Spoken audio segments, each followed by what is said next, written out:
Hi every one, മോൾബിൻസ്റ്റേസ്റ്റിലേക്ക് എല്ലാവർക്കും സ്വാഗതം.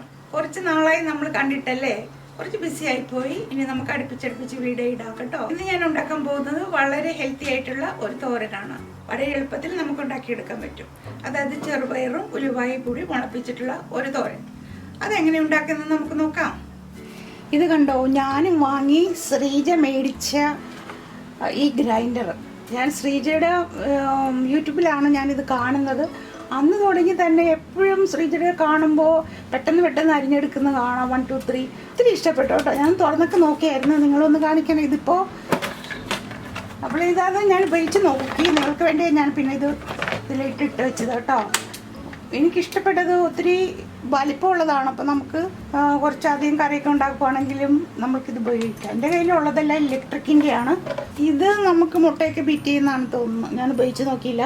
പക്ഷെ ഗ്രൈൻഡർ ഞാനൊന്ന് ടെസ്റ്റ് ചെയ്ത് നോക്കി. എനിക്കിത് നല്ല ഇഷ്ടപ്പെട്ടു കേട്ടോ. കണ്ടോ, ഞാൻ വലിക്കുന്ന.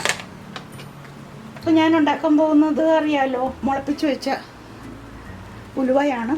2 ദിവസമായി വെള്ളത്തിലിട്ടിട്ട് പിന്നെ ഒരു ദിവസം കൂടി ഊറ്റി ഞാൻ വെച്ചതാണ്. നല്ലപോലെ മുളച്ച് വന്നിട്ടുണ്ട്. അതുപോലെ തന്നെ ചെറുപയറും രണ്ടും കൂടിയാണ് ഞാൻ ചെയ്യുന്നത്. വെളുത്തൊന്നും വെച്ചില്ല, വീടിനകത്ത് തന്നെ വെച്ചിരുന്നത്, റൂം ടെമ്പറേച്ചറിൽ. നമുക്കിതൊന്ന് അരിഞ്ഞ് നോക്കാം.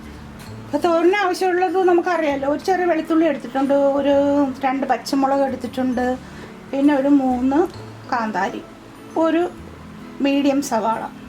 ഞാനിതിലേക്ക് ഇട്ടൊന്ന് ഗ്രൈൻഡ് ചെയ്തെടുക്കുക. എല്ലാം കൂടി ഇടണം. ഇത് കണ്ട, ഈ നോബ് ഈ നടുക്കത്തെ ഇതിൽ ഇങ്ങനെ കവർ ചെയ്ത് വരണം, അല്ലെങ്കിൽ ഇതിങ്ങ് ഇതാവത്തില്ല.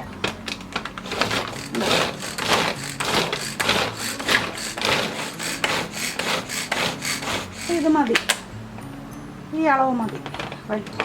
ഞാൻ തുറന്നു നോക്കട്ടെ.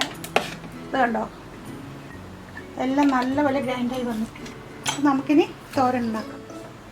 ഞാൻ പാൻ വെച്ചിട്ടുണ്ട്. അതൊന്ന് നല്ലപോലെ ചൂടായി വരുമ്പോൾ നമുക്ക് എണ്ണ ഒഴിച്ചു കൊടുക്കാം. ഞാൻ ഉലുവയിലാണ് ഉപയോഗിക്കുന്നത് കേട്ടോ. നേരത്തെ പറഞ്ഞു, ഞാൻ ഒന്നും കൂടി പറയുവാണ് കേട്ടോ. ഈ ഉലുവയാണ് ഞാനിത് 1/3 കപ്പാണ് എടുത്തിരുന്നത്. അത് 24 hour കുതിർത്തി വെച്ചിട്ട് അത് ഊറ്റി ഞാൻ വെച്ചതാണ്. ഒരു 2 ദിവസം ഊറ്റി പുറത്ത് വെച്ചപ്പോൾ അത് ഇതുപോലെ മുളച്ച് വന്നു. അപ്പോൾ ടോട്ടലി 3 ദിവസം എടുത്തു കേട്ടോ ഇതുപോലെ വരാൻ. അത് ഇവിടെ അധികം ചൂടൊന്നുമില്ല, അതുകൊണ്ടാണ് ഇത് മുളയ്ക്കാൻ കുറച്ച് വൈകിയത്. അല്ലെങ്കിൽ ഒരു 48 മണിക്കൂർ മതി ഇതിങ്ങനെയായി വരാനായിട്ട്. അതുകൂടാതെ ഇത് കറക്റ്റ് 24 hour ആയുള്ളൂ. ഇത് ഞാൻ 24 hour സോക്ക് ചെയ്ത് വെച്ചിട്ട് പിന്നെ ഊറ്റി വെച്ചതാണ് ഒരു ദിവസം കൂടി. അപ്പോൾ 2 ദിവസം എടുത്ത് ഇത് മുളച്ചിങ്ങനെ വരാൻ. ഇത് പാൻ ചൂടായിട്ടുണ്ട്, നമുക്ക് എണ്ണ ഒഴിച്ചു കൊടുക്കാം. ഒരു 2 ടേബിൾ സ്പൂൺ എണ്ണ ഞാൻ ഒഴിക്കുന്നുണ്ട്. ഈ ഉള്ളിയെല്ലാം നല്ലപോലെ വഴന്ന് വരണമല്ലോ. കണ്ടോ, അപ്പോൾ എണ്ണ നല്ലപോലെ ചൂടായിട്ടുണ്ട്. നമുക്ക് ആവശ്യത്തിനുള്ള കടുക് ഇട്ട് കൊടുക്കാം. അതിൻ്റെ കൂടെ തന്നെ ഞാൻ ചെറിയ ജീരകം ഒരു നുള്ളിട്ട് കൊടുക്കണം കേട്ടോ. അതൊന്ന് പൊട്ടി വരട്ടെ. അപ്പോൾ കടുകും ജീരകവും നല്ലപോലെ പൊട്ടി വന്നിട്ടുണ്ട്. ഇതിലേക്ക് നമ്മൾക്ക് വേപ്പില ഇട്ട് കൊടുക്കാം. അതുപോലെ തന്നെ 3 വറ്റൽമുളക് ഇതുപോലെ ചെറുതായി അരിഞ്ഞിടാം. ഫ്ലെയിം ഒന്ന് കുറച്ച് കൊടുക്കാം കേട്ടോ. മുളകൊന്ന് പൊരിഞ്ഞ് കഴിയുമ്പോൾ ഈ സവാളയും വെളുത്തുള്ളിയും പച്ചമുളകും കൂടി ഗ്രൈൻഡ് ചെയ്ത് വെച്ചിരിക്കുന്നത് ഇതിലേക്ക് ഇടാം. ഈ കൂട്ടത്തിൽ തന്നെ ആവശ്യത്തിലുള്ള മഞ്ഞൾപ്പൊടി ഒരു 1/4 ടീസ്പൂൺ. നല്ലപോലെ ഒന്ന് വഴണ്ട് വരട്ടെ. ഇതിലേക്ക് നമുക്ക് ആവശ്യത്തിന് ഉപ്പ് ഇപ്പം തന്നെ ഇട്ട് കൊടുക്കുവാണ് കേട്ടോ. കുറച്ചപ്പം ഇട്ടുള്ളൂ. ആവശ്യത്തിനുള്ളത് നമുക്ക് നോക്കിയിട്ട് പിന്നെ വേണമെങ്കിൽ ഇട്ട് കൊടുക്കാം. ഞാനിന്ന് മൂടി വെക്കുവാണ്. ഉള്ളിയെല്ലാം നല്ലപോലെ വെന്ത് വരട്ടെ. നമുക്ക് തുറന്ന് നോക്കാം കേട്ടോ. അപ്പം നല്ലപോലെ വെന്ത് വന്നിട്ടുണ്ട്. നമുക്ക് തേങ്ങ ഇടാം. ഇതൊരു 1/2 കപ്പ് തേങ്ങ ആണ് കേട്ടോ. നിങ്ങൾക്ക് ഇഷ്ടമുള്ളതുപോലെ തേങ്ങ ഉപയോഗിക്കാം.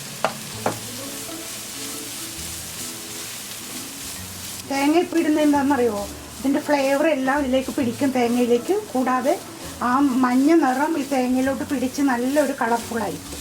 അപ്പോൾ കറി കാണാൻ തന്നെ നല്ല ഭംഗിയായിരിക്കും. ഇതൊന്നും ഒത്തിരി ഇട്ട് വേവിക്കേണ്ട, കാരണം നമ്മൾ ഈ മുളപ്പിച്ച് വെച്ചിരിക്കുന്ന പയറും ഉലുവയും അധികം വേവിക്കത്തില്ല കേട്ടോ. ഒന്ന് പകുതി വേകുമ്പോൾ തന്നെ ഓഫ് ചെയ്യണം, അല്ലെങ്കിൽ അതിൻ്റെ ഗുണങ്ങളെല്ലാം പോകും.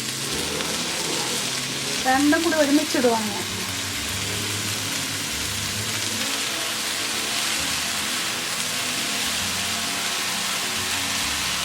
ഇതിൻ്റെ വെള്ളം ഞാൻ കളഞ്ഞില്ല കേട്ടോ. ഇത് മാറ്റി വെച്ച് കഴിഞ്ഞാൽ നമ്മൾക്ക് സിമ്പിളായിട്ട് കുടിക്കുകയും ചെയ്യാം, അല്ലെങ്കിൽ സൂപ്പ് ഉണ്ടാക്കുമ്പോൾ അതിൽ ഇട്ട് സൂപ്പ് ഉണ്ടാക്കി കഴിക്കാം.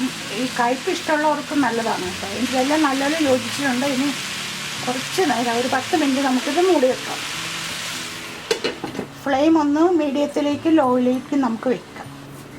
ഇപ്പോൾ 10 മിനിറ്റായി. നമുക്കൊന്ന് തുറന്ന് നോക്കാം. കറക്റ്റ് വെന്തിട്ടുണ്ട്. അപ്പോൾ 10 മിനിറ്റിൽ കൂടുതൽ വെക്കണ്ട കേട്ടോ. എൻ്റെ ഗുണമെല്ലാം പോവും. ഞാൻ തീ ഓഫ് ചെയ്യാൻ പോവുകയാണ്. നമുക്കിന്ന് സെർവ് ചെയ്യാം. ഈ പാത്രത്തിൽ വെക്കരുത്, കാരണം ചൂട് കൊണ്ട് പിന്നെ വെന്ത് പോവും.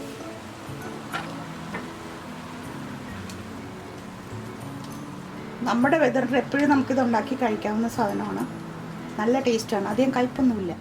ഇതെല്ലാവരും വീട്ടിലുണ്ടാക്കി നോക്കിയിട്ട് ഇഷ്ടപ്പെടുവാണെങ്കിൽ ലൈക്ക് ചെയ്യുക, ഷെയർ ചെയ്യുക, സബ്സ്ക്രൈബ് ചെയ്യുക. അതിനടുത്തുള്ള ബെൽ ബട്ടൺ കൂടി പ്രസ് ചെയ്യണം കേട്ടോ.